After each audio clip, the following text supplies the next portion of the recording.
আসসালামু আলাইকুম। আশা করি সবাই অনেক অনেক ভালো আছেন। ঢাকার বুড়িগঙ্গার নদীর তীরে দৃষ্টিনন্দন এক প্রাসাদ মাথা উঁচু করে দাঁড়িয়ে আছে, আহসান মঞ্জিল। গোলাপি রঙের এই প্রাসাদকে অনেকেই পিঙ্ক প্যালেস নামেও চেনে। একসময় এটি ছিল নবাব পরিবারের রাজকীয় আবাস, আর আজ এটি দাঁড়িয়ে আছে ইতিহাসের জীবন্ত প্রতীক হয়ে। 1859 সালে নবাব আব্দুল গনি তার বাসস্থান হিসাবে এ প্রাসাদের নির্মাণ কাজ শুরু করেন। দীর্ঘ 13 বছর পর 1872 সালে এর কাজ সম্পন্ন হয়। তার প্রিয় পুত্র খাজা আহসানুল্লাহর নাম অনুসারে এর নামকরণ করা হয় আহসান মঞ্জিল। এখানেই নবাব পরিবার তাদের রাজনৈতিক, সামাজিক ও সাংস্কৃতিক কর্মকাণ্ড পরিচালনা করতেন। আহসান মঞ্জিলের স্থাপত্য মুঘল ও ইউরোপীয় শৈলীর এক অনন্য সমন্বয় দেখা যায়। সুবিশাল এই প্রাসাদে রয়েছে 23টি গ্যালারি, প্রশস্ত সিঁড়ি, শিল্পসম্মত খিলান আর দৃষ্টিনন্দন গম্বুজ। গোলাপি রঙের জন্য ভবনটি আলাদা সৌন্দর্যে উজ্জ্বল। বিশেষ করে সূর্যের আলোয় এটি যেন আরো জীবন্ত হয়ে ওঠে। ভেতরে প্রবেশ করলেই চোখে পড়ে উঁচু সিলিং, কাঠের তৈরি দরজা জানালা আর সযত্নে সাজানো আসবাবপত্র, যা দর্শনার্থীদের অতীতের স্মৃতির সাথে পরিচয় করিয়ে দেয়। আহসান মঞ্জিল কেবল একটি রাজপ্রাসাদই ছিল না, বরং ছিল রাজনৈতিক ইতিহাসের কেন্দ্রবিন্দু। ঢাকার নবাবরা এখানে ব্রিটিশ শাসক, জমিদার ও প্রভাবশালী ব্যক্তিদের সাথে বৈঠক করতেন।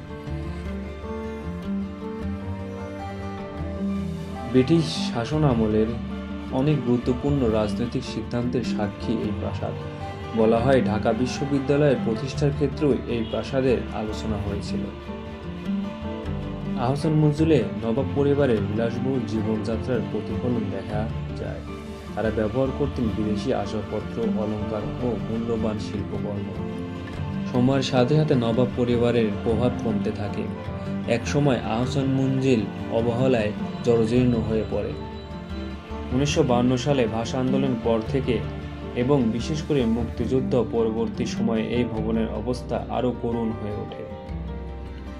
অবশেষে 1985 সালে বাংলাদেশ সরকার এই প্রাসাদ অধিগ্রহণ করে।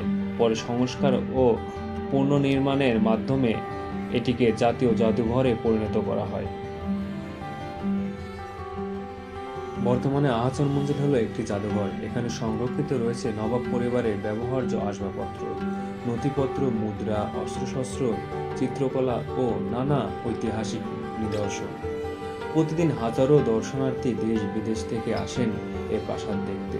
শিক্ষার্থী, গবেষক, ইতিহাসপ্রেমী সবাই খুঁজে পান অতীতের এক জীবন্ত চিত্র। এক সময় জৌলসময় নবাব বাড়ি আজ আমাদের জন্য ইতিহাসের অমূল্য সম্পদ।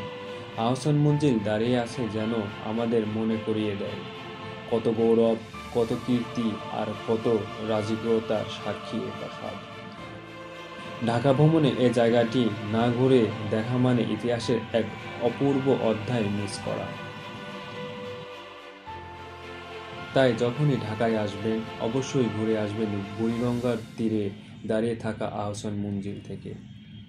এই প্রাসাদ আপনাকে নিয়ে যাবে সময়ের স্রোত পেরিয়ে অতীতে, যেখানে ইতিহাস ও ঐতিহ্যে মিলেমিশে আছে এক অমূল্য স্থাপত্য। সবাই ভালো থাকবেন। আল্লাহ হাফেজ।